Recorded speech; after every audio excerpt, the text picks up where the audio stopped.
खेसारी के जन्मदिन होते ही पवन सिंह को होने लगा है ट्रोल। खेसारी से सीखना चाहिए भोजपुरी के पावर स्टार पवन सिंह को। आखिर ऐसा खेसारी लाल अपने जन्मदिन पर क्या कर दिए हैं कि सभी लोग कह रहे हैं कि पवन सिंह को अभी भी खेसारी से ही सीखना चाहिए। सारी जानकारी इस वीडियो में।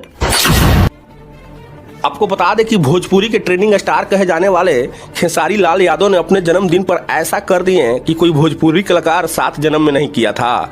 दरअसल भोजपुरी के ट्रेंडिंग स्टार खेसारी लाल अपना इतिहास बना दिए हैं। भोजपुरी जगत में ऐसा कारनामा कर दिए हैं कि पवन सिंह को अब इनको जन्मदिन होने के बाद भी ट्रोल लोग करने लगे हैं। आखिर किस वजह से पवन सिंह को ट्रोल हो रहा है, सारी खबर बताएंगे इस वीडियो में। इसके लिए वीडियो के अंत तक बने रहें। और लोग क्यों कह रहे हैं कि भोजपुरी के पावर स्टार पवन सिंह को खेसारी लाल से सीखना चाहिए, तो सारा खबर समझिए विस्तार से इस वीडियो में। वैसे पवन सिंह और खेसारी लाल को जन्मदिन पर लेकर आपकी क्या प्रतिक्रिया है और इनके बारे में क्या आप लोग सोचते हैं, अपना